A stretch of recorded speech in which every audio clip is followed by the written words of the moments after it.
Followed up with Jason saying, I am Batman. Assassin's Creed porn, I'm Batman. You know, it's just a complete mess of a fucking beginning of a show. We're 20 minutes in now, we haven't even talked about Under the Skin. Good evening, ladies and gentlemen. We are tonight's entertainment. Sound good? Yes, sir! I know who I am! Did IQs just drop shot That could have while been. I was away? I have a plan. I like this shit. You know, it's exciting. Dance off, bro. It is your Me and you. destiny.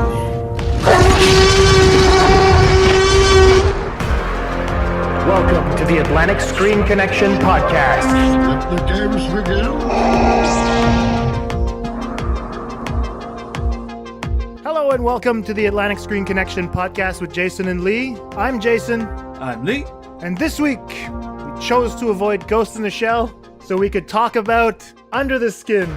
Well, speak for yourself. Some of us chose to avoid it entirely, and some of us chose to watch it and not speak about it. Yeah, I mean, to be honest, I had no interest in seeing the film first and foremost, and it was budget, man. I decided to buy the Rogue One Blu-ray instead. Of course. But, as I said, we were going to be discussing Under the Skin. We're not going to be alone. I have one of the smartest women I know, and I have the pleasure of knowing. She's a really good friend of mine, and she's currently completing her doctoral thesis in science fiction and cyborg theory. Please say hello to Carrie Lynn. Hello, thanks for having me. Yep, this is going to be great. I'm so happy because we've been talking about doing this one for a long time. Yes, we have actually. Yep. All right, so tell us a little bit about yourself. I don't know if many people know who you are, but we want to get to know you a little bit better. Well, if anybody caught the few episodes of Film Faculty, I was there as well. But yes, as Jason mentioned, I am a PhD student at Université Laval here in Quebec City, and my focus is on science fiction. So I love all things science fiction, mostly because I just used to sit on my dad's knee when I was a very small girl and watch science fiction movies with him. So, I've taken that interest professional. So stuff like this is just awesome because we can take our highbrow theory and apply it to fun movies that we all enjoy. And Depends how you define highbrow. It really all right, does. well. It's so weird. This is like one of those like weird fan moments for me. Getting to actually be in the show with Carrie Lynn. It's so weird. Like, Really? yeah, because like before, like me and Jason started the show. Jason, when he was kind of coming up with the idea of doing Atlantic Screen Connection, he had asked me to listen to Real Table Talks, and you were doing your episode on like favorite films or whatever it was. And you were a part of the conversation. There's like this constant like back and forth with like this highbrow intellectual conversation about films I'd never fucking heard of. Between like four people, and I was just going like, these guys are so cool. The initial idea, at least before the show really became just me and Jason, was it was kind of going to be like me. I was going to be on Real Table Talk every now and then or something like that. Oh, great! Before the show really distilled into something else.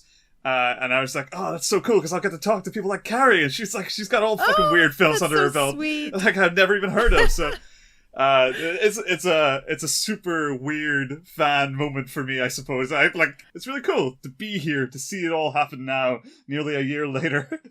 Well, I really hope to be able to continue to be a guest from time to time. So. Of course. Hint, hint. No, this is breaking the ice right now because the thing is that Alien Covenant is going to be coming out, and I'm positive you're. I am waiting. I am excited. I am going. I can't There wait. you go. And so because we actually did the Alien show together, That's right. I was thinking that it'd be great to have you back on to come talk Alien with us. So there. So there. I think that would be a really fun one. Super cool. Good. Great Okay. idea. So we'll keep the science fiction bubble there, and eventually we'll take you out of your element and get you to do a romantic comedy with us. Romantic comedy? Oh, no. That's like taking us out of our element. I don't know what she's probably better off there than we are. I don't know, man. I'll just be like, what the fuck? These people are kissing and talking about stuff. It'll be completely alien to you. It'll be my alienating experience, yes. There you go. All right. So, other than that, Lee, how you been, man? I am fine. Oh, I'm like, things are really ramping up towards the wedding thing. I don't know if I actually ever really talk about the wedding. Whose wedding? The wedding. Your wedding? My Lee's wedding, getting yeah. married. Someone has chosen to this as a person. Congratulations. Thank you. There's so much. It's next month, and it's getting Whoa. there. And finally this weekend, I got my ring and all. So I mean, it's kind of all happening. And this last week, we even have, because my uncle's officiating it. We had a sit down discussion with him the other night. We had given him a bunch of things to say, we had copied off the internet, and he just came over to our apartment, sat down, and just you have to take out all of this. There's no way any human being could read this. There's no way in hell you would say this. There's no way in hell I'm going to say this. It's just, your family's going to be there. This is what you want to tell them? You can get a priest for that. Okay. So it was really good. And now it's all starting to feel more real to me. So my week, it's been stressful at work, but there's been images of the wedding all coming together, and it's starting to. And after that, I've got a long honeymoon to look forward to. And that's nice. I'm so desperate for time off. It's ridiculous. But yeah, that's been my week, like a fantasy world, basically. How about you, Jason? I've chosen not to talk about work this week because I want to spare everyone. Situation is the same. Find out in the next segment. We'll find out how your work's getting on. Yeah, I'll save that for the next segment. That'll give me more to talk about. Other than that, now I'm just gearing up. There's a race in China, Formula One, this weekend. So by the time you guys hear this, the show will already be out and you'll know what the winner is. I'm predicting, fuck that. I'm not predicting anything. I just want a good race. Yeah, other than that, I watched a bunch of movies this week, and one of the good movies I saw that I can mention here is Fences. I finally got around to watching Fences. Oh yeah, it is quite good, isn't it? It's really good. I was looking through it because Leslie and I were looking for something to watch, and we were thinking there was Hidden Figures that I hadn't seen yet, Fences, and there was another one, Patriots Day. Right. So I saw Mark Wahlberg's dumb face, and I figured, fuck that. And Leslie was like, thank you, I love you, which is good. And then we looked at Hidden Figures, and we were like, oh, well, let's check out Fences. And Fences, listen, Viola Davis, we were just kind of enthralled by her in the trailer. So we were like, fuck it, we'll just watch this. And so I went on iTunes to rent it. The rental was $5.99 and the purchase was $9.99. So you just bought it? And so I bought Fences. Yeah, that makes sense. And yeah, it was a tough watch, but it's one that I can recommend, and I'm looking forward to talking about, because it's I think it's an important film. It's a film that's very much relatable, depending on what kind of upbringing you have. But I think that the role of legacy plays largely into that. And it's a beautiful, beautiful, beautiful film. The performances are absolutely stellar. So if ever you guys have 2 hours and roughly 10 minutes of your time that you want to spend watching Denzel Washington gloat, be an otherwise detestable prick, then yeah, you can watch Fences. Exactly. Yeah, that's where I had trouble with it. I was like, what the fuck? I genuinely really love the film, and I look forward to talking to you about it, because nobody else I know has really seen it, so I just had all this information in a bubble. That's good. I look forward to that. All right, cool. Moving back towards Ghost in the Shell, like I said, I wasn't interested in seeing it. I wanted to take a Scarlett Johansson film that had a meaning for me. Yeah. When I suggested Under the Skin, which was months ago, to Carrie, she was on board immediately. Lee and I had talked about doing it as well. And it was a film that we thought that, a lot of ink has been spilled on the film. There's been a lot of research, but we hadn't necessarily discussed it yet. And I think that if we're going to be looking at the concept of what human is, I don't think Ghost in the Shell, the 2017 version, was going to do a good job the way that the 1995 anime would. So we decided to steer clear of that and do Under the Skin instead. So what we're going to do right now is we're going to plug in the trailer for Under the Skin, and we'll be back after this. Stay tuned. City of stars, are you shining just for me? If you know that song, you know that's from La La Land, and that is one of the movies we will be covering on the Get Real Movies podcast. You guys can check us out on iTunes, Google Play, and Stitcher. And if you want some more great singing, tune in to Mason and I, the two youngest podcasters in the movie podcasting world. Thanks a lot. Hey guys, this is JD from the In Session Film Podcast. Every week on our show, you can join my co-host Brendan and I as we review the latest films that's out in theaters. It also inspires us to discuss a top 3 list of some sort, and we have a lot of other fun movie discussions as well. It's always a blast. And we also have a show on Fridays called our Extra Film Podcast. This is a show that gives us the space to talk about the latest indies and art films and other classics that we normally just don't get to talk about on our main show. You can find our podcast on iTunes, Stitcher Radio, SoundCloud, TuneIn Radio, Player FM, and more. In fact, you can just see everything about us, including our social medias at InSessionFilm.com. So join us every week. We'd absolutely love to have you.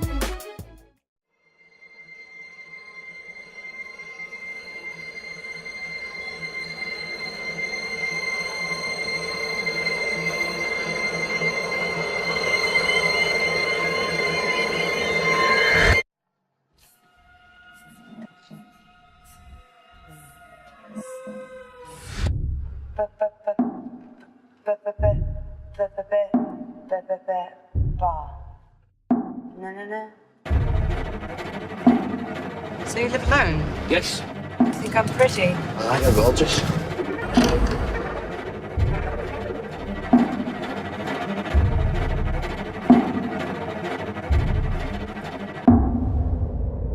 Come to me.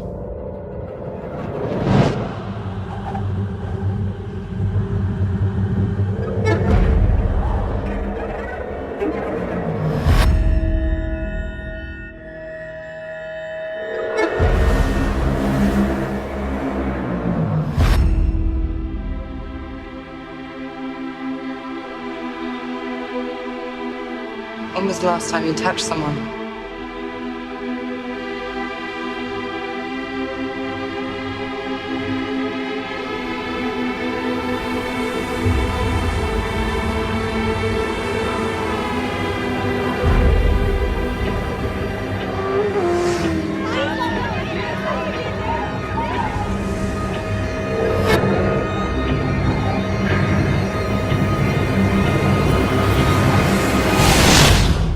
Hey, Sheila. You don't want to wake up, do you?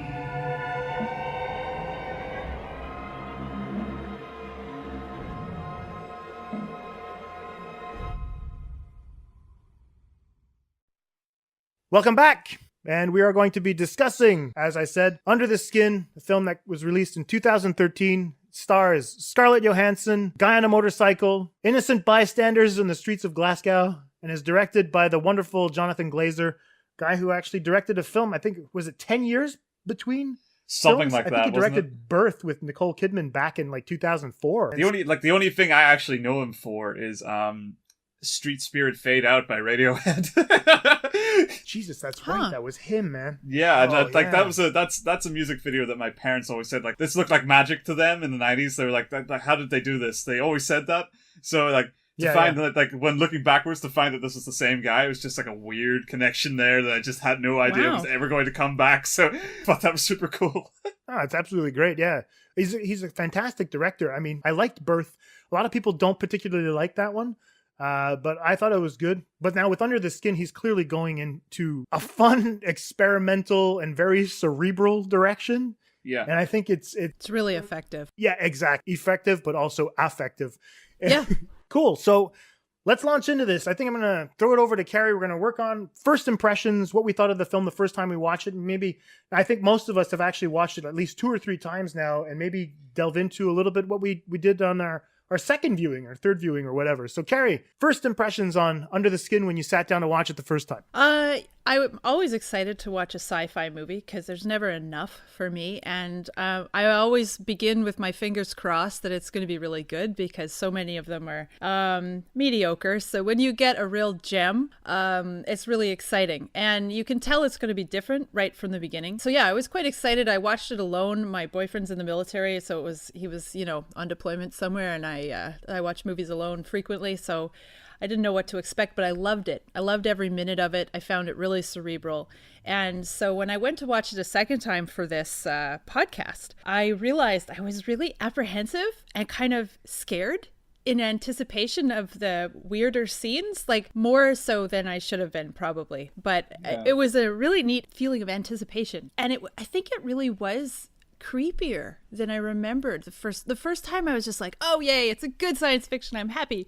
And the second time I was more creeped out. I was paying attention to the details a lot more. But it is a really well done movie. It's an excellent narrative.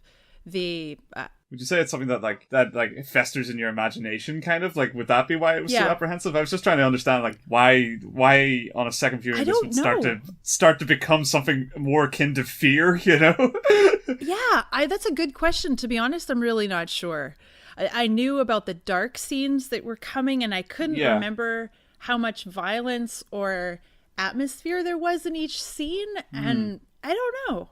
But it's kind of weird to be more afraid of a movie the second time, right? So yeah, definitely. But cool. How about you, Lee? Yeah. So I actually, when I first saw this was in cinema, Maria, she was working in Bristol, and so I flew out to she was there for a month or two, and I flew out to see her for a weekend, and we went to a cinema, like a wee indie cinema in the town. They had a bar and everything, and they were playing two films.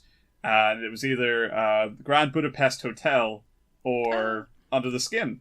So obviously, I had no idea what Under the Skin was. But they had this little in the cinema. They had this little like corkboard where people left reviews with photos like on the back of the film that they saw. They left little reviews on the corkboard on the way up. Yeah, it was super cool, and like the wall was just covered in like holy shit.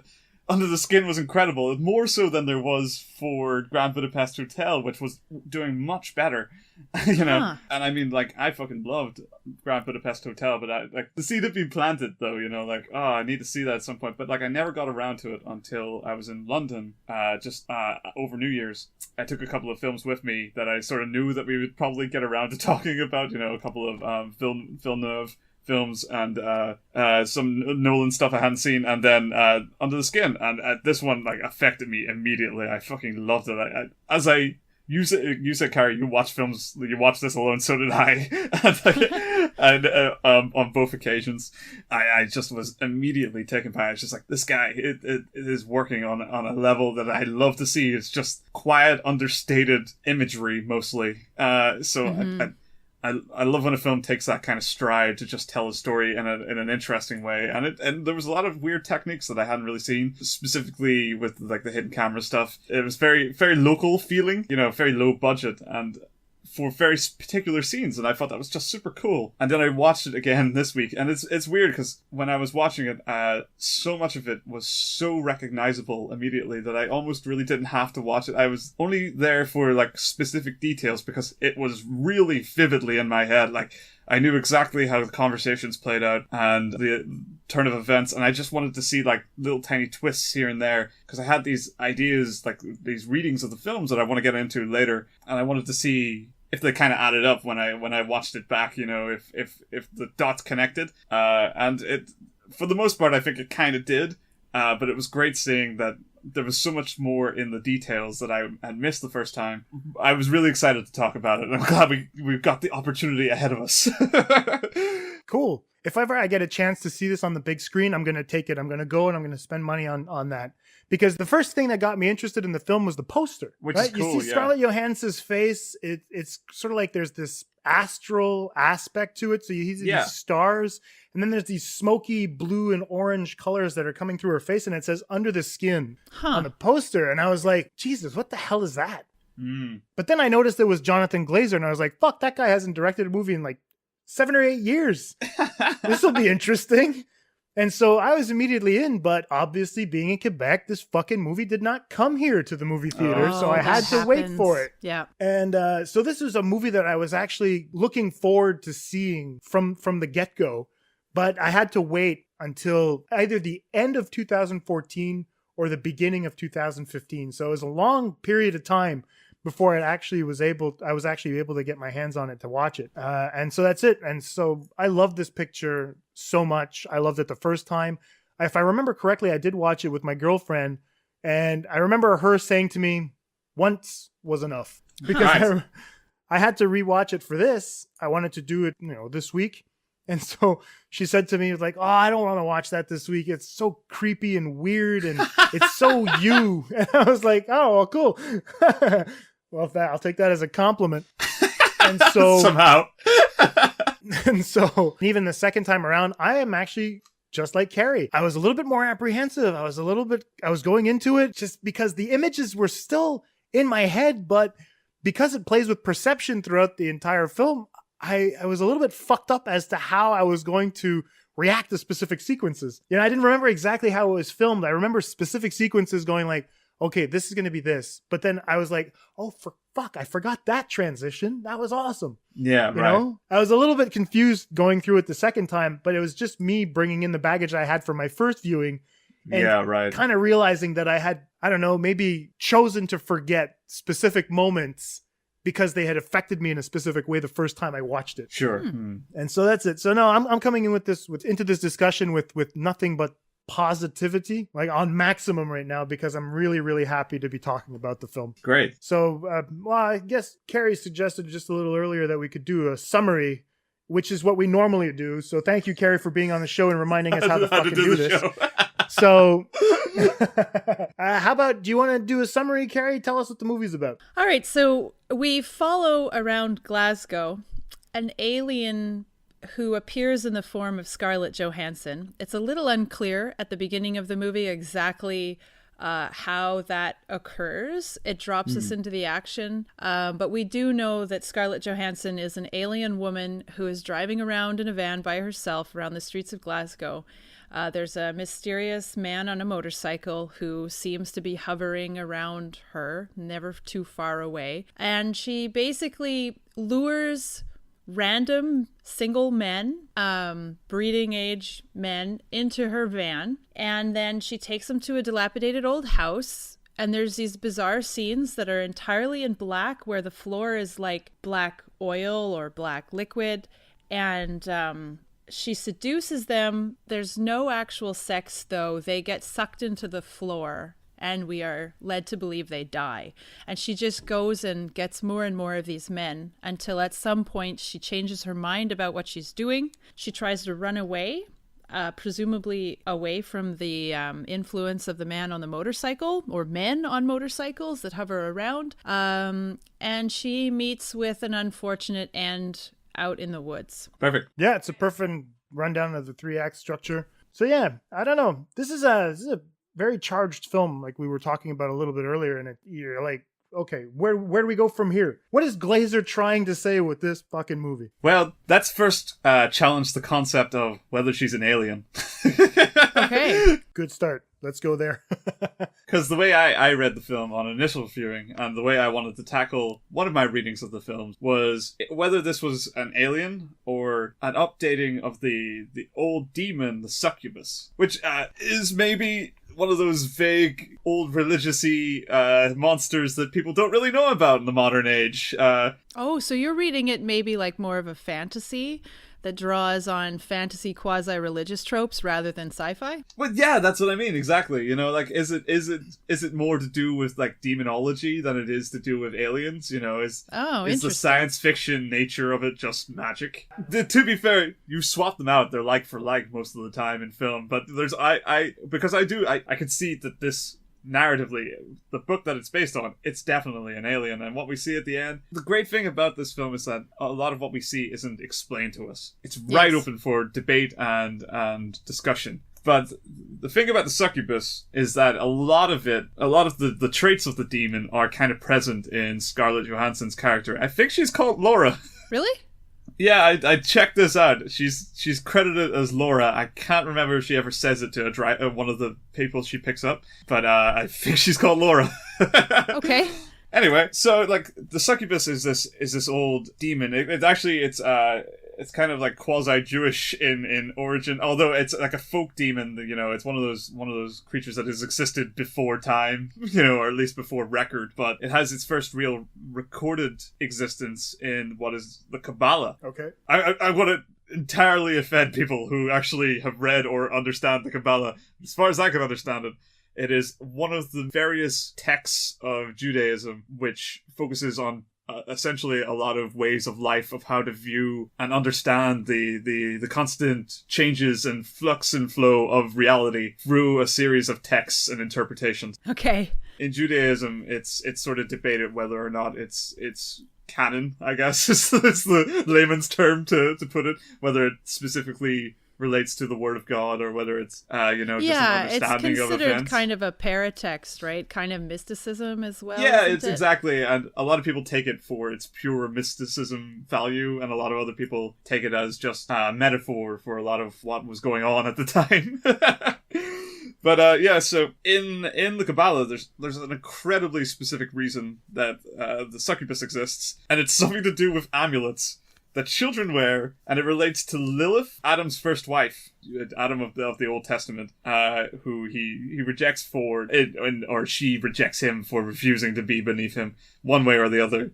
There's the implication that they just couldn't get along because they wanted to be on equal footing, or she wanted to be on equal footing, he wanted to possess her.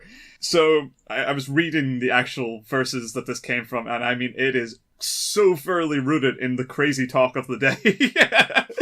But Lilith promises to harm children every couple of days, but if you wear an amulet with particular words on it, when Lilith sees it, she won't do anything, she'll leave them be. It's bonkers. Like, it's really like, it's so specifically about the issues of the time that it is almost imperceptible what the hell it could relate to today. So it's fascinating.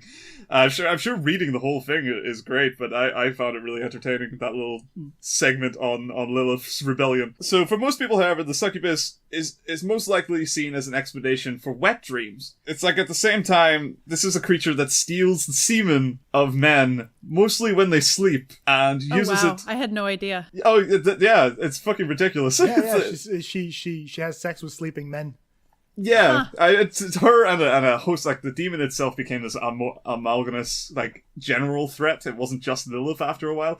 There were a couple others in the Kabbalah itself, but Lilith was the progenitor succubus. That works really well for this movie then. I can see why you'd make that connection. Yeah, exactly. So it's this sexual demon. She steals the semen of men. And what she does with it, in the original sort of folk understandings of the creature, is that she would impregnate girls with the seed, and like what would happen is essentially those women would go on to give birth to children with either deformities or learning disabilities, or essentially something that it was a way of explaining away essentially how men were never at fault, because there were if you had a wet dream, it was actually a demon. It wasn't just a demon your woman sexuality. Did it to you. And then B, if you or the woman had like a child with it that had some sort of issue or condition, it was a way of explaining away, well, it can't be the semen of the man. It could definitely be the woman's egg, but it's either demon sperm or woman's egg. No man seed, If you go back far enough, they didn't even acknowledge female contribution to babies. You were just the vessel. So if the child was completely the result of the male deposit and there was something wrong with the child, and you can see why they'd want to make some reason for why it's not their fault that the baby has a deformity or something. But that's really interesting, because there's a person with a disability and a visible deformity in the movie. So it even kind of addresses that issue. Well, yeah, exactly. Like, these elements kind of exist, although maybe not like specifically related to this thing. But that's kind of what I mean. Like, essentially, this was a way of kind of looking at issues of that time and contextualizing it for the very in charge patriarchy of the day, realistically. Yeah, which is a lot of what religion does. Yeah. I mean, just to riff on that, I mean, there is a clear distinction in the film, right? There is an inversion of the patriarchal system, with her actually being at the top at the beginning of the movie, and then after that, when in the end of the film, spoiler alert, during the quote unquote rape scene. Yeah, during the rape scene, it's not quote unquote. There's a flat out fucking rape scene. Mm-hmm. And so, yeah, it feels like you're onto something in the sense where it's the man seems to try to reclaim like his position at in the hierarchy of the patriarchal system, in the sense where there's that toppling of the female at the end of the film as well, whereas she was actually at the top at the beginning. Even when she captures the first guy, he actually sinks below and while she stays on top, right? So she is that predator. She is that top of the chain, if you will, absolutely, throughout the first part of the movie. And it only takes that rapist at the end to actually turn her. But she is turned once before willingly when she meets the nice guy who takes her to visit the Citadel, where she's actually on her back when she's going to experience sex for the first time. Yeah. And then you can actually see that there's a reversal that actually happens at that moment in time as well. Position. Well, I think that's a significant part, right? The later scenes when she engages in the she attempts some kind of relationship with a nice guy, and then she becomes vulnerable to the final guy who attacks her. That's the final scene, the final act of the movie. Mm-hmm. So that's the point after which she's kind of embraced the human vulnerability. So we're kind of skipping ahead here. Oh yeah, but I just wanted to riff a little bit on what he was saying. But you're absolutely right, but that all ties really well into what I mean. Like, why would Glazer choose this demon? I wanted to understand, or at least discuss a little why he might take this prosaic context of understanding female evilness to men. That's sort of the sneaky ways they ruin all us guys' good times. And although that's pretty much all women in science fiction, if you pay attention, that's actually what I wrote my master's thesis on, was images of monstrous women in science fiction. Yeah. Well, that's good. Well, I mean, this is definitely one of those. This is one of those examples. But I mean, what I wanted to sort of discuss was a couple of ways that the demon has changed in this interpretation, and why there might have been the changes. What has changed when we bring this old demon into modern 21st century Scotland, of all places? What changes? Why this? Why now? That kind of thing. So I wanted to look at three specific changes to sort of try and contextualize what used to define the succubus and what now defines the succubus in Under the Skin. So the first one is, she no longer fucks for demon babies. She fucks for information. Cool. All right. Well, this is the information age, right? So naturally. There you go. Yeah, I mean, of course we're gonna try to work in the internet into every single thing that lives and breathes. But the purpose or intention behind the demon has changed. There's this imagery. It used to suggest that this was something that was a problem to men. Has now become something that is more general and more based in an understanding of the human condition. Because now she's using sex, she's still using sex, and she's still targeting men. But she's, in one particular scene, we see the process of what happens to them after she sort of seduces them. And once they sink into this tar, we've got this swimmer who has now bloated out and now sort of seems to be dissolving. And he pops like a balloon. And the imagery we see after that is he falls onto like a trough. Mm-hmm. Or at least this is what this is the great thing about the power of montage, is that we piece these images together. They could be non sequitur if you want, but the idea is that we look at this trough as if it's related to what we have just seen, and we see this sort of red mass bubble down a trough into a small red cut in space, and then the liquid sort of pushes it down, and then we see through like flashes of red imagery what just looks like lasers and scanning. Yeah, that was really strange. Yeah, but it's so good because there's so many ways you could take that, and I love my ambiguity. Yeah. So to me, that was super fun, because I always immediately read it as like, well, she's breaking them down to understand them, because that's what we do with lasers, right? We use it to transmit data. So here we are, we're breaking down a person into their vital components, and we are trying to piece together information from what's left. So to me, that was an interesting change, and I'll get into maybe what they might be trying to say about that, but we'll move on to point number 2. She kills men for their sexual promiscuity unless they're insecure. Okay, wow. Yes, please continue. Yeah, so there's a willingness on the part of the men that she seduces. She lets them get the interpretation in their heads that they can fuck her. This is she leads them, but she never says, hey, come to my house. She just drives them. She picks them up, and then they get the impression and then she takes them away. We never see her actually admit to wanting them in any way. It's always the man who follows. Yep. But here we see limits with a man with facial disfigurement. There's sympathy enters the equation, and the demon's purposes changes by the movie's end. Something triggers with her that she lets this man go, unlike all the others. And we see immediately a shift in our understanding of this person, because sympathy was never a part of the equation. It was, sequenced killing again and again up to that point. So to me, that's interesting. I'll get maybe into it. I'll throw a couple of theories out as to what we might be saying with this imagery. Third point, no longer banished by prayer. Now, this is something, this relates to the old idea of Succubus.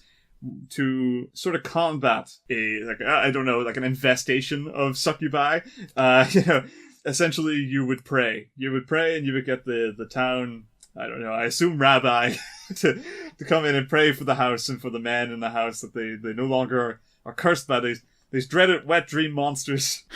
So, but in this case, in our current film, prayer's gone, but we still have fire, and fire has always had a mildly religious connotation in that, we've seen it with regards to the Salem witch trials or the Crusades. It's a funeral pyre. Fire is relevant, and as we see at the end of Under the Skin, we have Scarlett Johansson's character essentially being set ablaze and killed by fire. So we see that there is mysticism, maybe, tangential religious information there, but God is no longer directly affiliated. He no longer possesses domain over the succubus. So, what's our understandings? Theories? Guesses?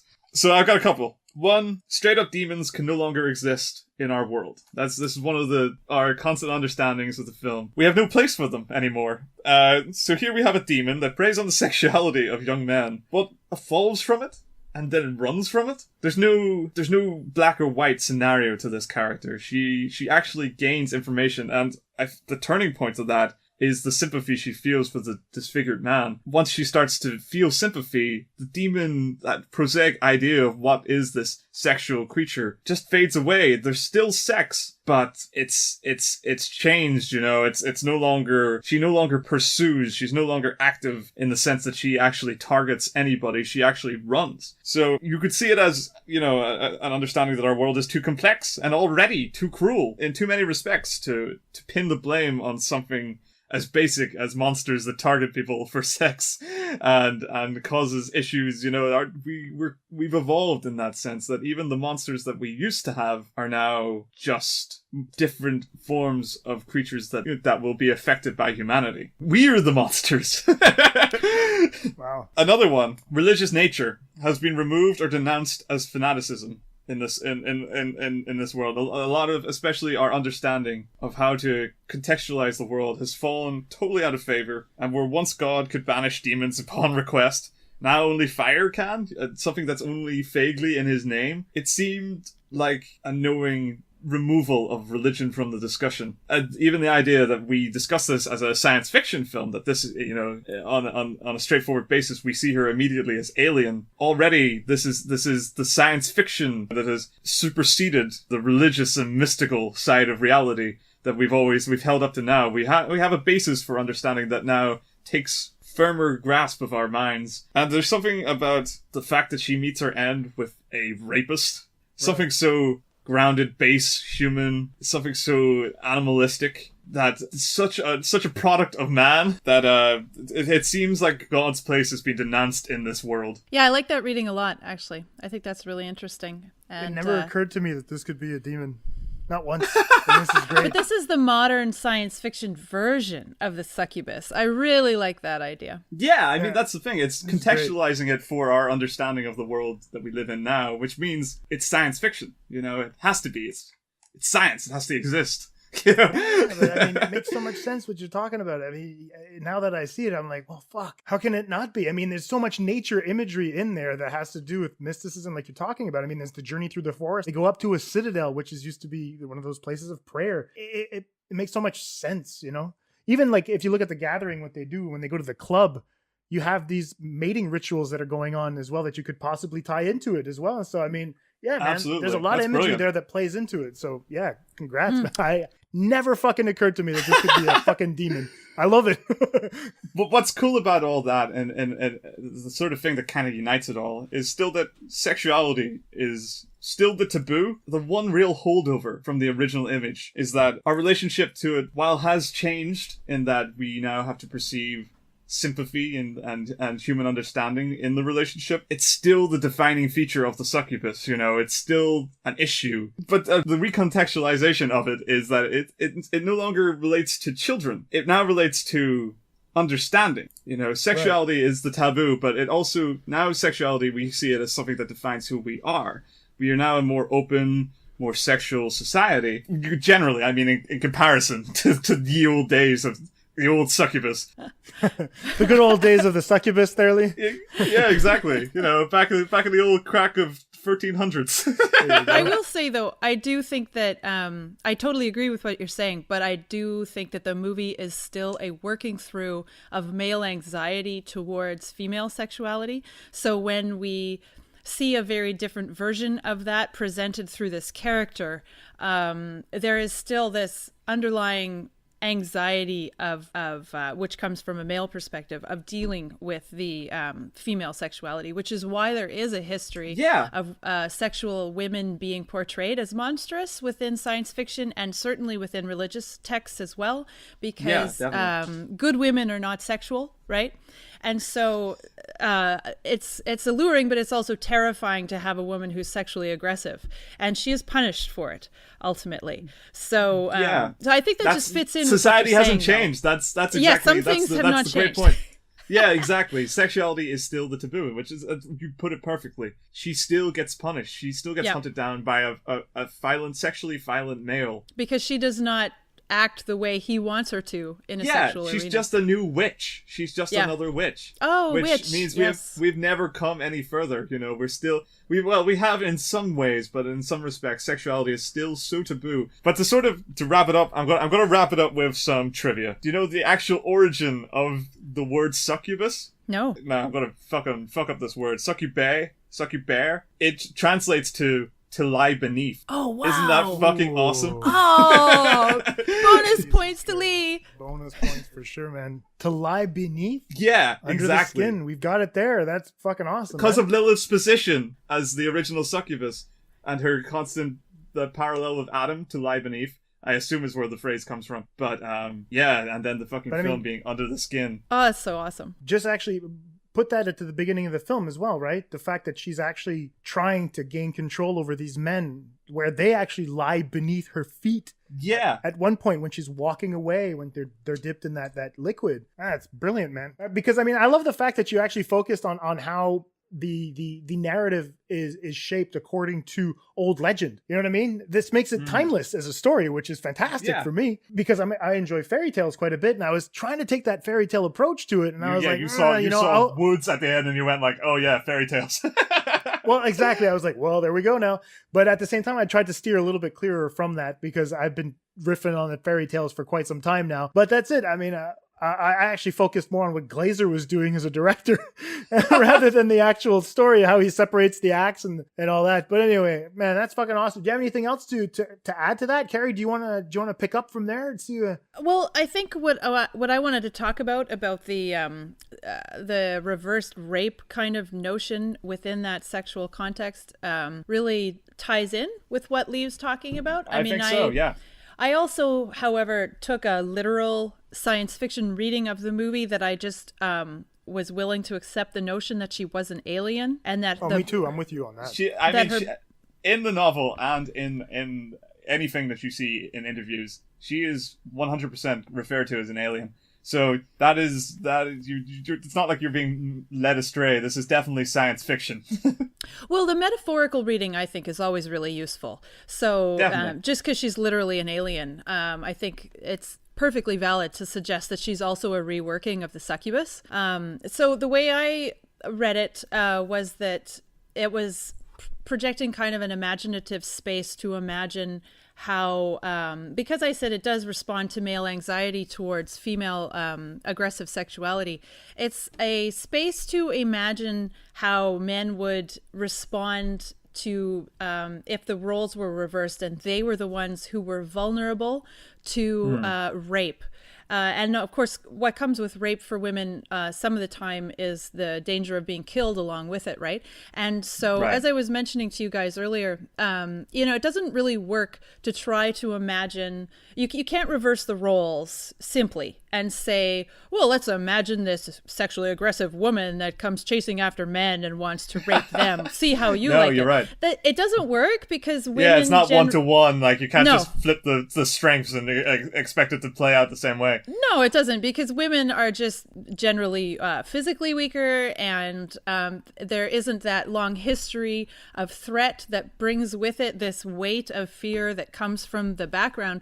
So this alien science fiction context gives the storyteller, the director, the kind of landscape in which they can imagine an aggressive, threatening female rapist, but she has all these resources of the aliens that make her a threat more than a human woman ever could be. And she's drawing on, in this way, it's a reverse, where she is using weaknesses inherent to the male gender to her advantage. And in this case, those inherent weaknesses are men's increased willingness to just go with a strange woman. So they have, it just makes them because they're not in threat, Yeah, they're less careful. They don't perceive themselves in threat. No, they're just a little more careless and a little more willing. And so she knows she can use that against them. All she has to do is smile and wink a little bit, wear a cute V-neck sweater, and most of them are pretty much willing to go with her. So she uses the quality about their maleness against them as their weakness.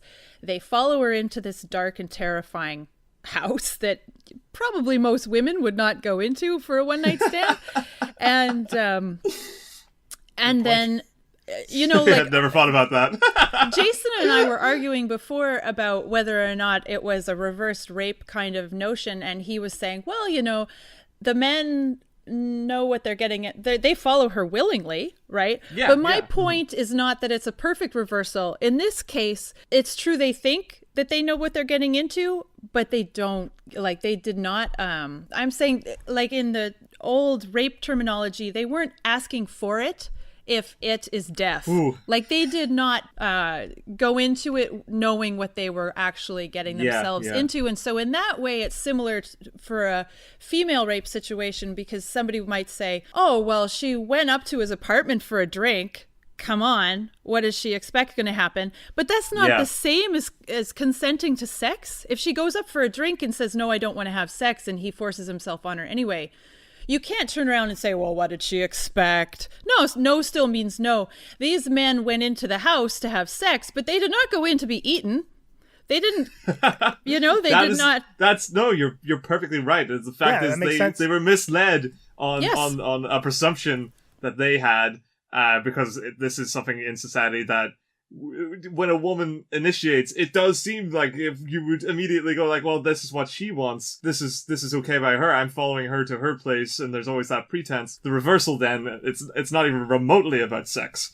It's just about instant death for this guy and her getting information or some sort of general idea out of it. No, that's a clever, not one-to-one unwinding of the rape idea. So I read an article by Ara Osterweil, which she wrote in Film Quarterly back when the movie came out, or shortly thereafter. And her take on it was that, and I agree with some parts and I disagree with others, she tried to make the argument that it was really about aggressive female sexuality, but in a more literal and human sense. She made the point, which I thought was very good, about how we've said before that this movie has very subtle ways of creating that science fiction defamiliarization. There's no science fiction props. There really aren't special effects. There's clearly no alien creatures in rubber masks or anything like that. It's created through these understated and strange ways that Scarlett Johansson comports herself, basically. And so Osterweil's point is that just the fact that the movie is portraying aggressive female cruising, and that we are seeing through the female gaze as she is predatorily looking over these men to see who she can pick up, that in itself is very defamiliarizing, because it is so alien to us to see a woman on the cruise, basically. And I did think that was a really interesting point, and certainly does work for defamiliarization. However, I really disagreed with this writer, that she was basically arguing that the entire movie was about female liberation and aggressive sexuality. And I disagree, because I don't think it is about female sexuality. The alien herself, she's looking for men, all right, but she's not looking to get off with sex. them. It is not about sex. Exactly. And if you don't mind me digressing just a little bit into rape theory for a moment, this is consequential, because the really old idea of rape was that men were not to blame. They were just physically constructed such that they either got laid enough, or if they didn't, they were a hair trigger away from raping a woman. So if you walked in with slutty clothes, it was your fault, bitch, because, men can't control themselves. Hate this shit. Well, that's really old. I'm talking like 150 years and earlier. It's still about, though. It never goes away. No, you're right. I mean, especially within fundamentalist religious circles, it's called the hydraulic theory, by the way, if anyone cares. Right. So this hydraulic theory of rape is still around, but for the most part, especially with progressed countries, it's really passé. But what replaced that afterward was research done on convicted rapists in prison, and the results of those studies demonstrated, and you'll recognize this theory too, the idea that rape is not about sexual gratification, it's about a power struggle. So it might be compensating insecurities or some other upset, a psychological upset of some kind, and that rape somehow makes you feel better about yourself, makes you feel powerful, and that it's really all about this domination. And so that is probably still true for some rapists out there, especially convicted ones in particular. However, more recent research has suggested that there's plenty of less violent rapists who really are motivated by sexual needs as well. So I think it's a bit of a mixed bag. But in any case, to go back to my rape theory for this movie, I think it is drawing on the idea that the rape is not about sexual gratification in particular, but it's about taking advantage and getting something for yourself out of it. And in the case of the alien, whether she's eating them, whether she's harvesting them for skins, which is kind of alluded to, or whether it's about gaining information, distilling them down to their information, which I think is a really interesting idea that is supported by that imagery in the movie, then it really speaks to that second rape theory about it being all about domination. And of course, there's that middle point in the movie where she gains some empathy, and so the whole situation changes. But I would say that in that case, everything that follows when she lets the man go, the deformed man, she also relinquishes all of her alien resources. The men on the bikes, all of the extra powers that she had from being an alien that made her invulnerable. She runs away from those men. She loses those extra resources. And then she's basically just in a woman's body. She only has the resources that a human woman has. And boom, all of a sudden the metaphor is gone, and she just has all the vulnerabilities of a regular human woman. And what happens? She gets raped and killed. That's so true.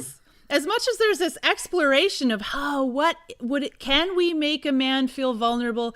Can we explore this space where men would be equally afraid of rape and death? We have fun in that arena. Well, fun, I use in scare quotes, in that arena, thinking about that hypothetical situation. But then at the end of the day, we are still humans on the earth, and no, women are the ones that still take the blow. But that's brilliant. That again, fascinating as well. I would say my one thing that I would I query is that you say that this is something that the alienness of her gives her something that a human woman couldn't have over a man. And I kind of disagree with that. I think that women, they are known developmentally across the board to have a more emotional range. And also that sort of leads to a better heightened understanding generally than most men. If we look at the sort of stereotypes, we can see that, women have a more intellectual grasp of the world than the common man. I don't know if I agree with that, but sure. But I don't. I don't know if those are the extra resources I'm talking about. Really, I just mean like the extra resources she gets as an alien, just in terms of strength. Yeah, She's but not that's what as I mean. physically This is vulnerable. what I re-understand as strength. What she really has on her side, more than actual like powers or anything, what she has is knowledge and understanding of how to lure men. And that's really true. the only differentiation between her and the men, is that she knows what she's doing and they don't. And she uses that to lure them. And that, I feel, is something that a human woman can absolutely do. Maybe not in so strong an image as when she lures them into black tar pits that they can't understand, but I mean, to lure a naive man into like an apartment under the pretense of sex, and it be a significant trap for a real human being, I think that's true. More than achievable by a human woman. And I don't feel that alienness is specific to how somebody achieves that. I think it's something that is inherent in anybody had they the knowledge to perceive it. But I think if you wanted to see the sort of inverse of what equals a man's given strength, if we're looking at sort of like stereotypes of how men are structured, if we're looking at the stereotype of the male strength, then we have to see the female emotional or knowledgeable understanding, that the hunter-gatherer dynamic, where you've got the hunter, it's more physical, the gatherer is more, you take care of the home life and the relationships with the settlement that you live in. That was the perceived female job. Then we see that we adapt that to the modern day.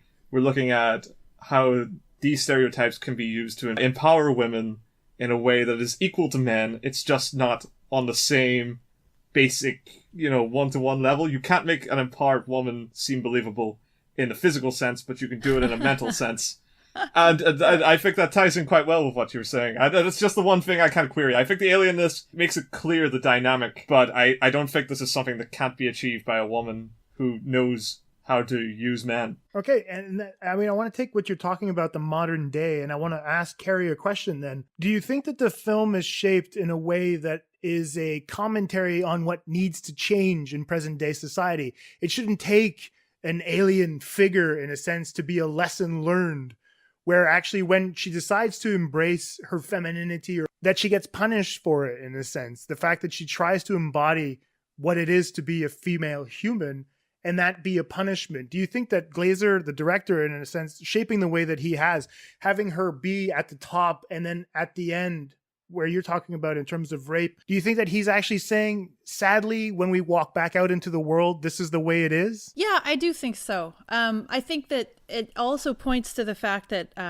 sex is a precarious scenario. Like, you make yourself vulnerable, whether you're a man or a woman. And there are dangers in the real world to men as well in sexual encounters. Although we tend to think less of that. Men also are raped as well, although they tend to be raped by other men. But I mean, sex is a dangerous game.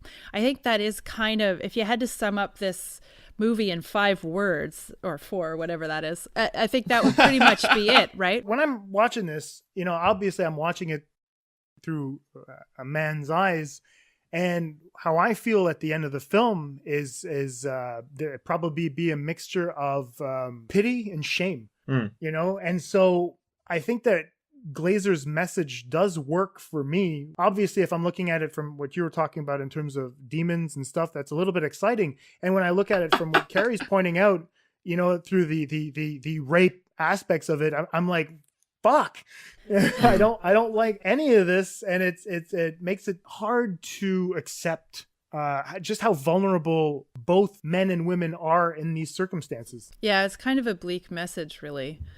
Yeah, definitely. I have it written down in my book of notes here. Literally, just here, bleak as shit. Because that's just after going through a lot of terse readings of this film. I just went, fuck, this film is devoid of joy. Yeah, it's true, actually. gosh, I loved it anyway, which I'm not usually one of those people that loves depressing movies. Yeah, but I'd be the same. This is not depressing to me. No, it's not, is it? Yeah, it's not a depressing movie, even though like the underlying message is not positive, and there's really, she dies, and we're not really given any redeeming image of humanity at all. I guess it's just, even though it's about aliens and sexuality and constant threats, it's that sort of almost realistic understanding of how the world functions that belies it all, like the mechanisms beneath it all, that kind of just make you appreciate that the film cuts so close to the cloth when it comes to reality. You know, and where that is the most acutely felt for me is when the deformed guy is in the van. I thought that was such a brilliantly acted scene, because he's I read an article about that actor. Well, it's the only thing he's acted in some magazine, and he was talking about the process, because he's naturally deformed, so his face has a lot of misshapenness to it that's hard to miss, and so you can tell that it's real when he's sitting in the van. And she starts with her usual routine, hey, you from around here, all that bullshit, and he responds in such a human way, and it just grounds the realism of the movie for me, right? Because he's like, what are you like, you're not hitting on me, come on. It's definitely, it's true. Like it feels the protectiveness of a person in that scenario. That's the way they would shield themselves from the constant, like, the bullying that a person in that position can go through, and the difficulties of having something that is a physical condition can always come with that sort of stigma. And so it's great that's the constant tentativeness of that situation. He literally gets in the car and he pinches his own hand. He just can't believe it. That's right. And it's so tragic, but like adorable at the same time. It's one of my favorite images in the film, actually. The his freedom in the field as he kind of goes back to as he makes his way back to the house, and he's skipping naked through this field. It's also one of the most tense scenes in the film, because you just hear in the distance this whir of the motorcycle. Yeah. And you go, oh, no. He's not supposed to be anywhere near this guy. But, because we've already seen this guy. He leaves babies to die on a beach. So, I mean, like, guy's not going to have two fucking shits about the guy that got away, So, but there's, I don't know, there's something so, like, freeing about the way he kind of moves his hands over to try and balance himself as he walks through the field. It's very like, that's right, like magical about it. So it's such a beautiful scene, and it's really, really all the more tragic the way it ends. It's wonderful cinema. Yeah, I mean, that's brilliant. It actually, all this comes in, like the scene in the van, it actually ties into what I want to talk about a little bit. What got me was the opening of the film, and the opening of the film is essentially the construction of an eye. So it got me thinking that the film is going to be dealing with perception, okay? And so as I watched, I noticed that there was a clear emphasis on the eye, and I started to piece together that Glazer was toying with the fundamentals of perception and how individuals process information when it's presented to them from a different angle that constitutes the norm. And so what I thought was kind of interesting about what he does is that he kind of puts us in a position where we have to evaluate a body with its relation to other bodies. Okay, now let me just kind of build on that a little bit. I think that the director is actually toying with what makes humans human. And when we normally think about it, we typically associate what is male and what is female to human, or the human species. If you look at someone, you can tell that they're a boy or a girl. Okay? Sure. Obviously, we're entering an age where these things, or the term human or the term male and the term female, are going to be widely debated, because they kind of harbor prisons that we have to kind of break free from now. We're going to have to start the binary structures that we've set up new ourselves are definitely expanding. Yeah. And so I think that in the film, the alien has a human body, but it lacks other more defining traits that would characterize, I'll say her. Usually I would have to say it because it's the alien, but I'll say her because it's going to be less confusing for me. Yeah. So it will characterize her as human. So, for example, it would be the ability to discern how humans normally react in specific situations. So if we look at how she's accosted by the guy in the bar, or being attacked by those hoods when she's in the car, there's no panic on her face. No, I think that if you're a woman or a man, even in that situation, you're going to show some sort of discomfort. If you're accosted in a bar, you're like, get the fuck away from me. And if people start beating the shit out of your car in front of you, you're not just going to drive away. You'll be like, you'll first react. She has no real reaction, for the first time that actually happens to her. So I think that what Glazer is trying to get to in this case is that the audience is going to be forced to redefine what normal human behavior consists of. Okay.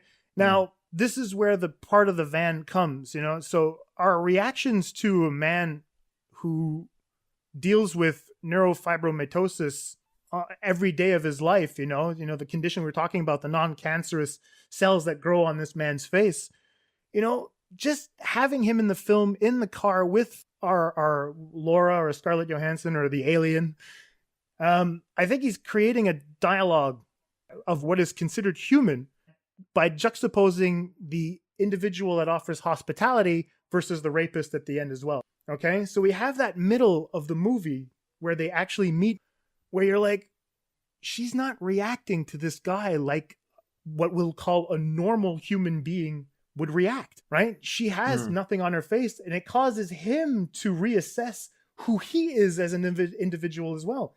He's like, is this, like, that's why he pinches himself. Is this really happening to me? Am I really what constitutes a man in her eyes? And then it causes her to be like, well, he's actually being nice to me compared to where the other ones are saying I'm pretty and stuff like that. So he's not as easily duped, which is why we have her stripping to complete nakedness when she's actually driving him towards that the liquid pit again. But he's not the only one who actually turns around to see what the hell's going on. But he's a little bit more skeptical than the other guys. Yeah. I think maybe the innocence that he has versus the experience that she's trying to have actually play against one another throughout the entire film. And I think this is where the reversal actually starts, is that moment where she decides to let him go. It's not too long after when she sees her reflection in the door window, where she's like, oh, this is what I look like. She actually sees herself for the first time. Now, the two scenes that I kind of thought were kind of cool that I wanted to pick apart that actually force the audience or the viewer to reassess what they consider to be human. So basically what we'd call our natural human inclinations toward help. Okay. The scene where the alien watches the people drowning versus the rape scene in the forest at the end. I'm talking basically how Glazer decides to film those two specific scenes. Now, if you look at how the beach scene is filmed, Glazer keeps the viewer at a distance. He uses master shots and he uses the alien's point of view. Okay? So he's associating us with the alien to begin with, but at the same time, he's causing us to reassess how we view the sequence. Okay? So, but the rape scene itself is filmed up close. We have tight shots, close-ups, medium shots, and we have a high angle looking down on the alien. We have a low angle looking up at the rapist. So it's invading and forcing the scene onto us as the rapist is forcing himself onto the alien, right? Now, being in this case and having those scenes as a viewer, you have to overcome your sense of helplessness from two different perspectives. Because at first you judge the alien for being cold and not helping, but you associate that with her not being human. But at the end, she still isn't human, but her struggle has become human. So your perception of the individual has changed by the end. And I thought it was kind of clever for him to kind of play on that, where you're like, oh, what the fuck? I want to help these people. Get in there. And she's just kind of watching it happen. And then she goes over and knocks the guy out with the rock. And you're like, what the fuck? The guy's already passed out on the beach. Why did you have to whack him on the head again? But then at the end, you still feel for that person, So I don't know. What did you guys make of that? How he actually uses those role reversals on us just by using specific camera shots, and how he decides to humanize, if you will, the alien and redefine what we consider human. Is it the struggle that makes us human? Or is it really what we perceive with our eyes? I guess if you kind of look at the film in that sort of the kind of narrative where she starts out the aggressor and becomes the sort of the aggressee, the aggressed upon, the victim in that sense. The nature that the men sort of, again, they come from bottom and sort of over the overlap of the middle, then go to top, and you kind of look at that helixical kind of shape of the narrative. Not only is that a fantastic and exciting way to sort of frame a story in which it literally bends and reverses upon itself at such a neat point, but also that I think a lot of what you were saying, Jason, about how that's sort of indicative of the human experience. If you zoom out and look at that twist, you notice that it's all on the same spectrum. Perspective-wise, somewhere in the middle, that is where sympathy lies. We kind of get a rough shape of human gray area. We finally have a 3D image that we can place, that we can try to understand and comprehend what human beings look like on a spectrum. And it's something akin to a center point and a spiraling out of thing. And that's fun and interesting, because when you look at the imagery, when the humans are dissolved, the final kind of shot is this glowing red light in darkness. Yeah. And you kind of get this idea of a singularity. And if that's what, when you break down human beings, is makes up the core and the center of them, you kind of get this narrative that both framed in shape and in image all represent this idea of what it is to be human, and just a spectrum of which you can pick some of the extreme ends, and that both ends are extreme. They're both aggressive and sexual, and they work their way to a mutual kind of midpoint where they are at least understanding at a point and respectable, and then move back away. Yeah, I think that's fascinating. I really like that a lot, and I think that what you said earlier as well, the sympathy lying in the middle, it's fitting that the middle of the film is actually the meeting of the man and the alien in the car. Essentially when we look at them, we have a man who is alien to how humans see him, and we have a literal alien sitting next to him. And they can actually kind of meet in the middle in this case. I thought that was brilliant, to shape the film. No, perfect. I think that's really cool as well, because I had another reading for the film, and it's one that actually does play off the structure of the film, the act structure. And what I wanted to look at was how Under the Skin looks to capture visually and narratively the experience of being a sexually mature woman in modern society. And it kind of does break down into the acts and how that experience can be reflected on, and how girls who go through puberty in our modern society are often at a loss due to a multitude of factors. If we consider the educational system, which often favors boys, and that's why we have this ingrained idea that boys are to associate sexuality as a pat on the back accomplishment, but women, as they grow up, it's something that harbors a lot of shame. And as Carrie said earlier, the idea of the good girl is the girl with no sexual promiscuity. Yeah. Because she has to be available for a husband, right? She has to be worth something on the sexual market for husbands. And so the only cultural value that a woman has, until recently anyways, has been her status as a virgin. Yeah, exactly. I mean, and that's, of course, ridiculous, but also pretty much the world we live in. So when I was watching the film, I kind of looked at how this alien in the form of a woman represented the early days of sexuality in a world that is almost just like ours right now, where the typical education doesn't go far enough. The relationship with peers trying to feed you information of what sex is supposed to be creates a sort of warped image of what the ideal sexual relationship is supposed to be. A lot of it is trial and error and mistakes that sort of build upon themselves into something that can be for a lot of women disparaging and often destructive when it comes to sex. If they start off on the wrong foot and they don't possess the knowledge to create a sexual relationship that functions, that favors their needs and their happiness, and is often based on the role of pleasuring men, it kind of creates this warped expectation that doesn't really fit with the world that we want to have or live in, So I read most of an essay, and it was called "From Object to Subject: Young Women's Experience of Sexuality Education Within Sex Negative Taboos." It was by someone called Erin Noel Chapman from Iowa State University. And it was about, she basically surveyed these girls who took a seminar or like a recurring class who came from various sort of sexual experiences, and they mutually agreed upon a understanding of what would be the ideal sexual relationship for themselves, and it's much to do with knowledge of sex, understanding it, and finding happiness in it. With just it's not even built on huge expectations of like constant pleasure from the experience, just the fact that it is something that they own. So they did the survey where they talked about their relationship with the taboos of both sexual awareness and the taboo of female sexuality, desire, and pleasure, you know, and how they essentially tackled these subjects. And a lot of it was just good to read because it gave me a basis. Stuff I generally assumed about the female experience was in there. You know, a lot more of it they focused on was the key idea was knowledge. And I found that interesting because that ties in with what I was saying about the information breakdown that comes from, you know, seducing these men in Under the Skin. So if you're looking at that as the attainment of knowledge of sexual awareness, there's something there that you're kind of looking at. Is this representative of how women today, as they develop, they start to understand sexuality?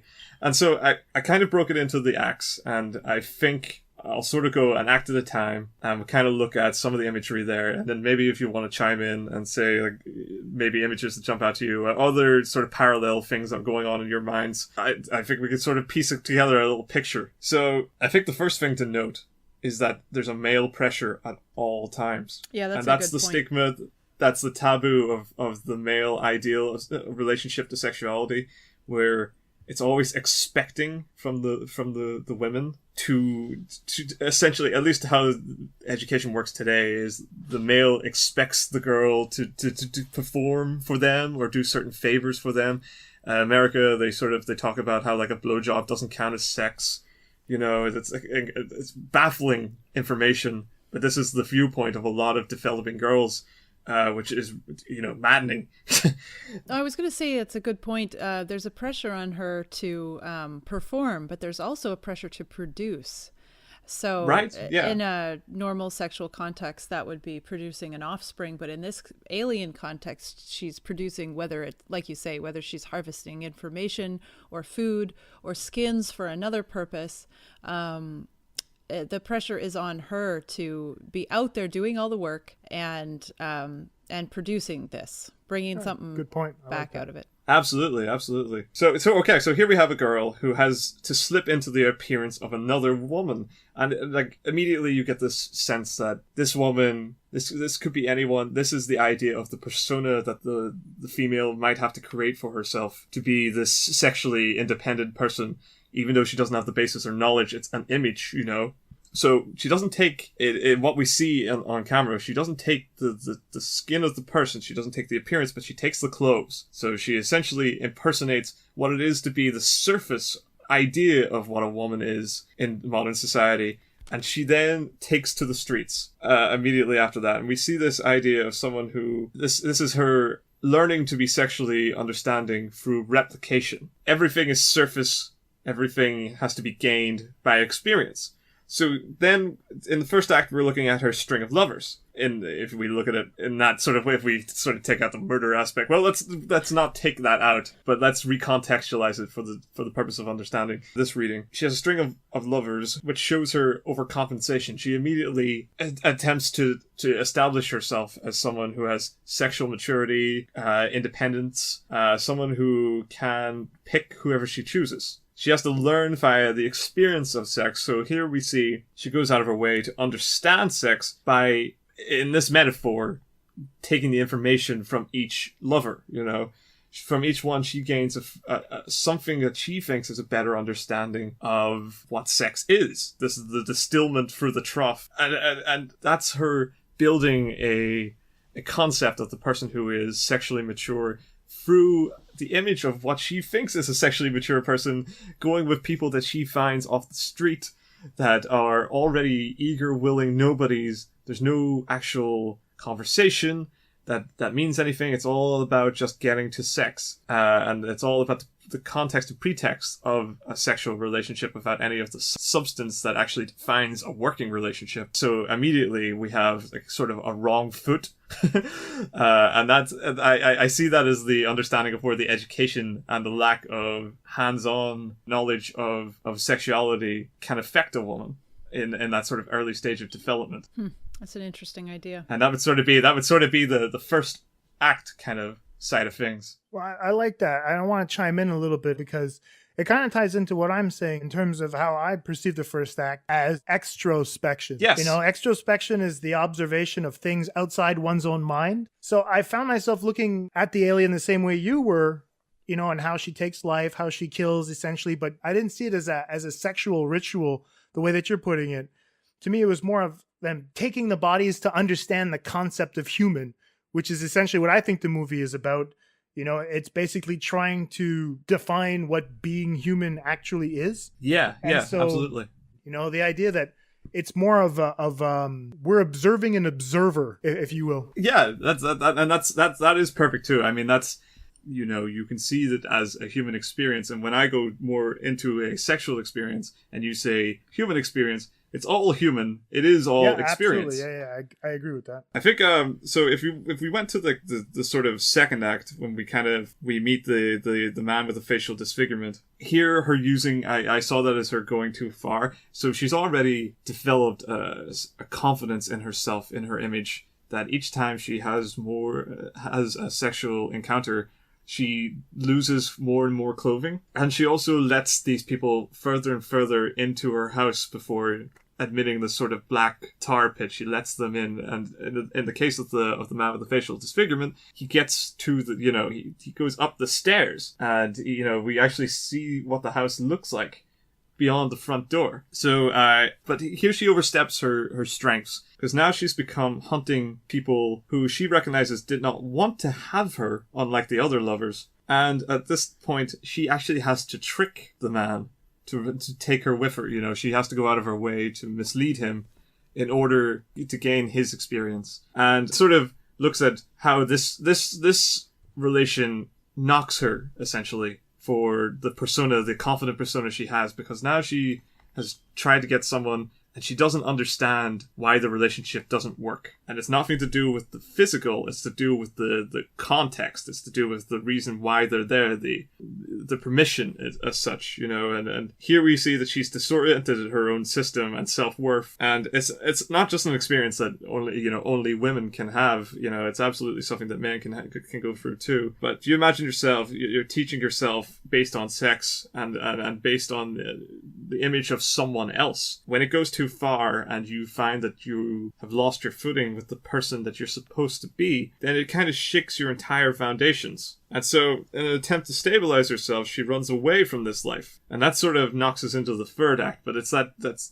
significant breaking down of where she is in the story and how she comprehends her own relationship to sexuality, that she essentially now has to start again. That kind of kicks off where the story has her arc going. I was, again, looking at it from a just slightly different perspective, where it becomes a movement from extrospection that I was talking about in the first act to physical reflection in the second act, where we get much closer to the alien, where Glazer uses close-up shots more frequently, and we observe her. I mean, the audience perception shifts back to observing her as an individual, not watching people. And if you look at the opening shot of the second act, it's actually a reflection in the rear view mirror of the alien observing from her white minivan, sorry. And it's really weird because we haven't had a shot like that of her at any point in the film. So we actually have her there, and she's disturbed by a tapping on the window, and a man has brought her a rose. And I thought it was really interesting because she actually pricks herself with the rose, and she actually sees blood for the first time, which kind of, if you look at from a fantasy perspective, that is the loss of innocence that we're talking about. Yeah. Right?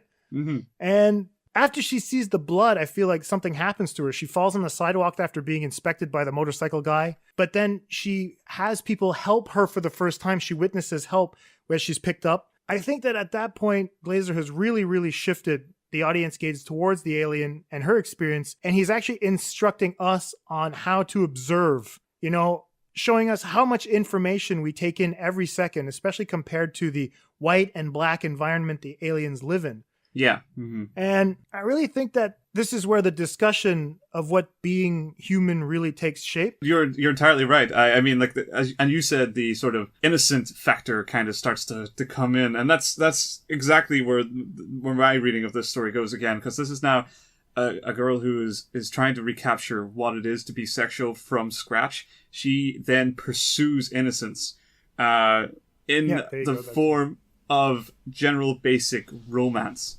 So not only, I mean, there's some, like, maybe potentially hilarious imagery. I mean, she eats her cake and she throws up, so she tries to eat her cake and have it too. She wants a sexual relationship, and she ends up with, like, romance and a crack and nothing.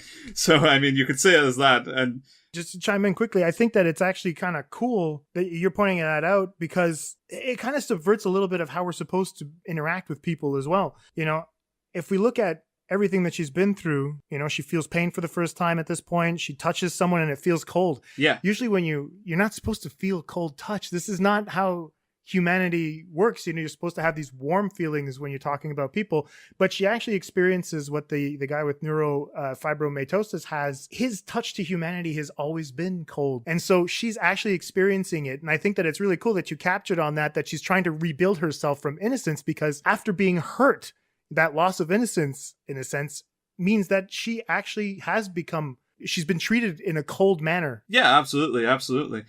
So, I mean, I think that's the cake thing. If you take it that way, that's, I mean, you could have that whole imagery, but I like the idea that it's sweet, and it's as simple as sweetness gets. And then the relationship with the kinder man, it's formed out of, like, sort of romantic notions. And you said about the rose, I mean, that's immediately just traditional romance, exciting locale that they take themselves to. A relationship that doesn't start as sexual, slowly matures in a kind of sense. She does willingly impart a kiss, you know, she sort of sits and allows a kiss to happen. But what does happen, though, develops from that, is her inability to fully connect with sex plays in. And when that male pressure comes back, you know, brings the world back in, a kiss can't be a kiss.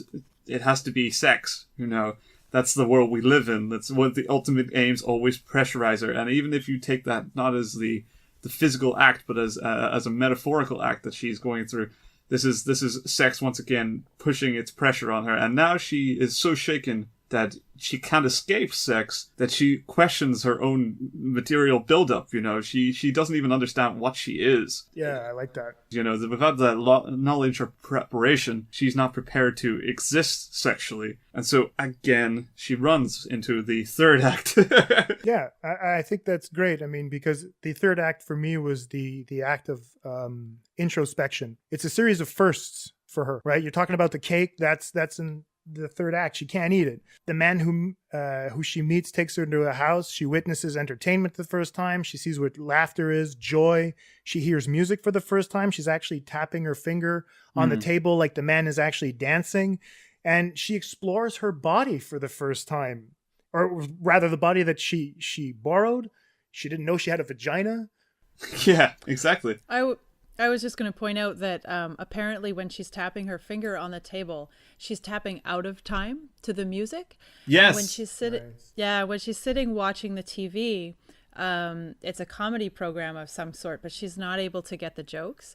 So you're right that it's a series of firsts. She's kind of dipping her toe into humanity and going through the motions, but there's still this distance there, right? She's not able to she's not able to fully participate. It's still the human social realm is still an alien world for her, which is why when she runs into the man in the woods, Little Red Riding Hood knows not to talk to the wolf because he's a dangerous character, but she doesn't have our social context, and so she's not able to pick up on those danger cues, right? Amazing. No, that's perfect, actually. Yeah. In this case, we're talking about innocence and experience being very carefully intertwined, where the audience may think that she has experience because she uses a hint of sex to lure men into her van and sample them, if you will. But she's also innocent because of her lack of experience in all other aspects of what consists being human. Yeah. Mm-hmm. actually, I was going to say that for me, that was that scene where she discovers she has a vagina was like so impactful, because you think through the entire movie that she has some kind of sexual knowledge, because she's very good at luring the men in, using subtle sexual cues and all of this. So to get to the point at the end where she's making out with a guy in the bed, and I mean, for those who haven't seen it, it's pretty hilarious. You can see what's happening, that he tries to enter her and she gets this shocked look on her face like, what the fuck? And she pushes him aside and grabs the little reading light that's in the room and like is using it to explore, like to investigate what the hell is down there. Oh my God, there's a hole down there. And it's just hilarious because, again, that's the alienating, it's reminding us how alien she is, right? That she doesn't even, for all the sexual experience she might have been able to evoke, she doesn't actually have any. She's more clueless than a child there. Absolutely. And, yeah, it's just a really funny scene. It is. I was like terrified when it first happened. I was just like, oh my God, is she like bleeding? Is she like actually like dissolving or something? But no, there's that. Yeah. Second time round, it's just it's far more relaxed in how I was just afraid that this man was going to hurt her at all, and then that it's sort of she pushes him away and then just kind of comically looks down. I relaxed the second time, just like, you know what, this is just a great scene. I thought it was great. The first time, the way I interpreted it is that the guy had already come and she was wondering what the hell it was. Yeah. But now after watching it the second time, I was like, oh no, she really didn't know that there was there, that she had a vagina. And I was like, oh, it's actually kind of, for some strange reason, I think it's a cute moment. It's a very sweet moment that you can see her be like, I don't know if she's kind of excited or perplexed. There's such a nice mixture of emotions. It's totally where ambiguous. It's kind of funny, but you're like, which way do I want to swing this one, Well, she then decides, though. She runs again. She does. And that leads me to one last thing I want to say before you chime back in. The one fun thing that I thought, and I don't know if this was a conscious choice on the director's part, but it's something I picked up on and I wanted to just talk about it quickly.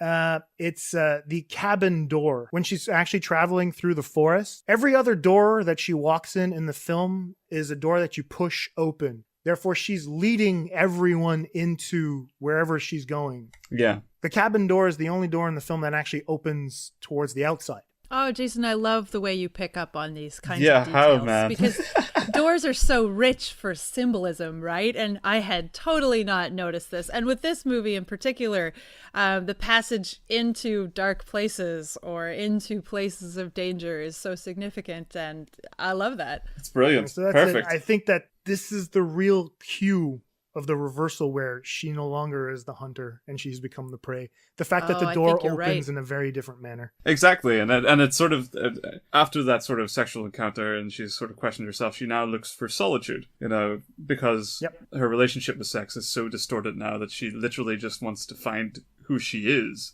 and understand it from her own perspective. But she's starting so late. She's already had experience, but she can't sort of reset the playing field, so she has to run away and try to find a place to do it. And that's when the sort of the male pressure is seen to be inescapable. That she's already got too much information. She's already too aware. The actual act of sex is totally tainted for her. And we see this sort of finally in its final sort of image in that she is physically raped. She is, by the simplicity of the fact that the world's pressures, the male pressure and her education on sexuality don't exist. She's essentially started a losing battle, and by the time she reaches a point where she needs to ask questions, it's already too late. This person then takes total advantage of her, and it's just you could be just a metaphor for the fact that it's a lost cause. I mean, in that sense, you're looking at this film as a sort of a cautionary tale to be educated about sexuality, and that knowledge is power when it comes to that sort of understanding. The motorcyclist, even she dissolves into smoke and he's in fog, he could see peering into the mist trying to find her, she can't escape even when she's done, Yeah. There's no way around it, essentially, I find it super fascinating that it becomes this warning that starts with a character who ostensibly rapes, and then becomes that, rape can be birthed of a place that, you just don't understand. But more interesting than that is just that it comes from a place of just lack of understanding. That the rape isn't rape, but it's more exploration. These men were willing, after all, and if we see it not as death, but as sexual asserting of understanding, we kind of try to paint a better picture of where the sort of teenage to sort of young adult experience developing sexuality for women is totally impacted by these taboos. And there was this cool thing that was in the article. It said, the socially constructed and perpetuated circumstances that surround girls and young women, the taboos of sexual awareness and female sexuality constrain their lives in subtle and profound ways. For example, the expectation of sexual naivete and the want for sexual knowledge ensnares young women within an absurd catch-22. And I think this film is the perfect encapsulation of that catch-22. That it's the devolution into innocence to further sexual understanding is a constant repeating cycle to which, we ultimately see the female at risk and at a potential, a risk to her life. And I thought that's a fascinating use of imagery, decided to sort of take that somewhere where it can mean something powerful to people who actually need that information, I think that's great. You need proper examples, in order to be able to move forward. And it brings me to the last point that I want to make with regards to what you were talking about earlier and what Carrie mentioned as well, is this lack of experience that she has. She's using something she doesn't really have any control over. Mm-hmm. Right?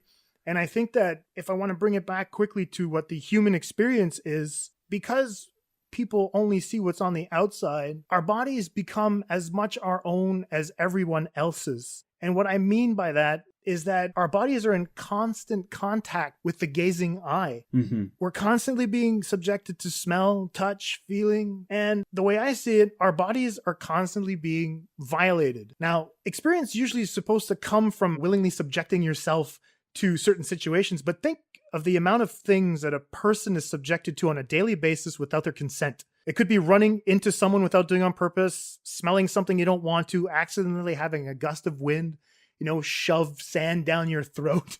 Just the weather. My point is, what makes us who we are is based on how others react to certain situations. Definitely. And I think that had the alien had the experience of what sex was that you're talking about and the education that comes with it, then probably she would have had the proper examples of how to set forth and possibly be, quote unquote, more human, if you will. No, absolutely. I mean, it's that loss of experience that totally defines it. And I think you made a perfect analogy with the wind. I think that even if you look at like how children experience things, they put it in their mouths, and more often than not, It's going to be danger, it's going to be violation, it's going to be poison, it's going to be something negative. There are more do nots than there are do's. I think that's totally correct. That's why we have to build rules in society, but at the same time, we engineer a society where these rules often then need to change or to reflect changing attitudes. I think we see a character here who is both inexperienced and in a society she's totally unprepared for, and in a society that is totally unprepared to change for her. And we see the end product then with her inevitable destruction. And I think that's sort of the human experience, has even as a cautionary tale in general, there's just that potential for everything to go wrong, out of negative and into negative. That there, again, it kind of comes back to what you were saying about that sort of central point where there's sympathy, and that sort of, when I was saying about the helix nature, we need to sort of devolve things down into a point where we make a mutual understanding for as many people experiencing this as possible. I think what you're saying is that the film on all ends perfectly summarizes that through its imagery. Very cool. Carrie, if you were to sum this up, just kind of walk us through, the final process, what you think that a film like Under the Skin is trying to just communicate with us, like at a base level, how you see it. I think I've convinced myself that really this movie is about a warning that sex is a dangerous game. Whether you're a woman or a man, or if you struggle with a lack of proper education, as Lee was alluding to, I think that's a really good point, that it harbors unseen dangers for anybody if you're going into it without totally understanding what's on the other side of the door there. We have a history of sexual inequality, and also we are just a violent species. And so... Damn right. So true. That's pretty much what I take away from this movie. I think it's beautifully evoked in the cinematography and the silence. The very unusual soundtrack. You know, it's just very quiet, understated, not a lot of talking. As Jason said, I think it could have been a silent movie, which would have been a pretty amazing thing. Absolutely. So it's very different in that way. But yeah, that's my takeaway. And would you recommend it? Oh, certainly. It's an awesome movie. It's very unique in the science fiction canon, definitely. I loved it. I loved every minute. Cool. All right. Lee, final thoughts? I'll just add, I think Carrie kind of summed it up perfectly from what I would say. So I would just go straight to my recommendation. Absolutely do give Under the Skin a try. I mean, even if you perceive it as something of a horror film, which was what I thought I was getting into, and it turns out it is a little more... There are elements, but it is something more human, as we keep saying. There's the human understanding, which makes it something that you can read in so many ways. That makes it not alien, absurdly. You know, it's about an alien experiencing non-alien things, and that's what's fascinating about it. So, I mean, you don't need to see it in any one of these readings to enjoy the film. I think that you can just go into it totally blank and still just have a totally different take or be fascinated by certain elements. And there's so much here, so simple and so simply put, that you could just walk away with an entirely like a warm, even experience. I like how Leslie didn't want to see it again because it was a dour and a pretty miserable time, and I think that's true. But I also think that it was still worth seeing once, and I'm pretty sure she'd agree to that. So I think that kind of sums it up too. I think the experience is it has to be seen at least once. If it's not your thing, you don't have to see it twice. Good point. I have to recommend this too. Obviously, this is not a film for everyone. It's not something I'd recommend to my mother. But I mean, some people, anybody who's interested in film in any way has to see this.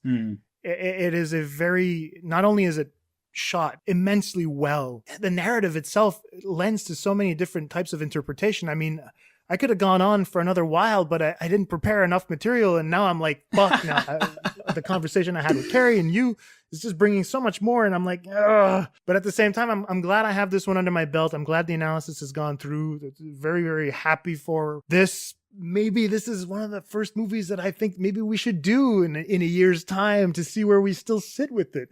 Definitely. And probably flush all the material we have and try to gain something else from it. It's one of those movies that really lends to a different interpretation. I might actually want to take the fairy tale route with it because Carrie pointed to Red Riding Hood and I was like, fuck, that's right. Definitely. I didn't see it. I wasn't there at all. It's a big one. And there's a couple of other things too, right? Like she pricks her thumb on on the rose. And she looks into the mirror, and that's Snow White. Snow White, yes, of course. So just a couple of key little images. Now I'm like, fuck, I got to do this in a year, man, and have a whole different interpretation. yeah, whole different slew of information for Under the Skin. Cool. All right, so let's close this out, shall we? Let's do it. All right, Carrie, thank you so much for coming. We're gonna have you on again. Such a cool guest. You fucking cool. totally nailed it. One of my favorite people. I don't see enough of her because we're so busy, but at the same time, we need. She's been trying to invite me over for supper at her place for what 3 years now. Something like that. And I mean, I just. I don't know why we can't make it work. It just never happens. It fucking sucks. I invite her over for coffee, and she's like, "We'll have a coffee. We'll talk. We have so much shit to talk about." Then, it was like, okay, I gotta go move the car. We forgot to move the car. I forgot my car. I'm gonna have a ticket. Maybe not. Maybe you're lucky. But anyway, so tell us, my dear Carrie Lynn, tell us where we can find you on the internets. Yes. Well, thank you so much for that. That's so kind of you. I really love being on this show and talking about anything that I like analyzing stories. So this is so much fun. You guys are a great couple of guys to do that with. Yay. So I'll be happy to come back anytime. Great. You can find me on Twitter at Carrie Lynn Land, CarrieLynnLand. That's pretty much where I am these days. I don't really do Facebook and I don't do Instagram. And I'm also going to be beginning to work for the New Books Network podcast. Cool. And I'm going to be doing the secularism channel. So New Books in Secularism. So because atheism is my pet research hobby, so if you're interested in that as well, you can definitely check out that channel, which is going to be coming out soon. And the New Books Network podcast network is excellent if you're interested in scholarly books. That's kind of the angle there. So that's where you can find me. That sounds awesome. I'm gonna be sure to put everything that you said in the show notes. I want to hear your interviews as well. It's gonna be really cool to actually have you in my ears as I'm driving to work. It's gonna be super cool. Right on. Lee, where can we find you, sir? Yep. You can find my reviews at bigpicturereviews.co.uk, where I do sort of modern cinema reviews, trying to break it down, all the structure kind of stuff. Also, you can get me on Twitter at bigpicreviews, and you can see me. I've started doing Instagram on the AtlanticSC Podcast Instagram, so you'll see a couple of videos here and there of me going to see films and just being like before and afters and just general stuff that kind of keeps us, fills in the in-betweens of what happens for us between these shows, because they come out, the big ones come out 2 weeks, you know, we've got a lot of things to do. But that's me. I did a poll recently asking if it was cool for me to say hi to strangers and ask their opinions at the cinema, and it was a huge response on Twitter. 60% of people said it was totally cool, and lots of other people gave me their opinions as to how best to do it. It was something that I was always curious about, but I like those odds. 3 out of 5 times somebody's going to be totally thrilled for you to approach them and talk to them about the film you just saw. Super cool. That's a great idea. Yeah, I needed to kind of know that because I hate the concept of it, but I know it's necessary. So I'm super looking forward to taking that advice, and I thank everybody who took part in the Twitter. It was a huge, got up to something like 50, 60 odd votes, and it was really, really great to see people interacting that way. So thanks again, everybody who came aboard, and as always, thanks for listening to this show. Excellent. And my name is Jason Michael.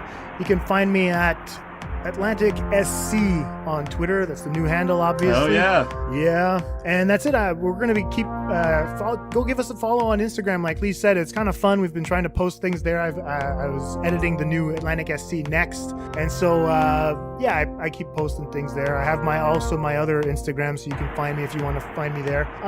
What else? Oh, we're on Google Play now, guys. So if ever you guys have an Android device and you guys are looking for ways to find us, you can find us on Google Play, SoundCloud, iTunes, Overcast. You can find us on Stitcher Radio now as well. Mm-hmm. And I think people have been looking for us on Podcast Addict, so have at it. Go there. Come interact with us. I want to give shout outs to obviously David Hart, Mike from War Machine vs. Warhorse, Sheila, hello. Big shout out to you as well. And I've been talking to a woman called Sarah Bent. You can follow her at Ask for Sebs. That's her Twitter handle, at Ask for Sebs. She's super sweet. I've been having a great time with her on Twitter. And also, please give Colin Llewellyn a follow. He's from the Another Film podcast, and I've been having a great time with him those online guys are great. as well. So big shout out to those guys. Yeah, they're great, man. Having a great time with them. And I want to say hello to Dwight Hurst as well from The Broken Brain.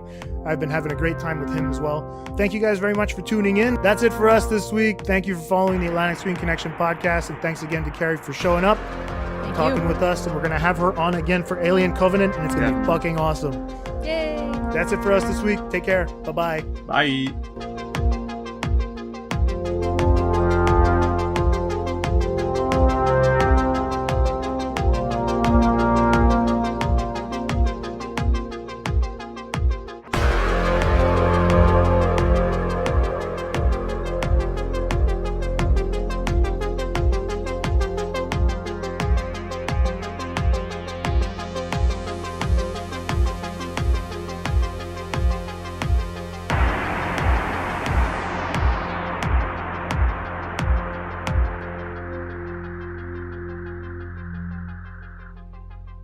This conversation can serve no purpose anymore. Goodbye.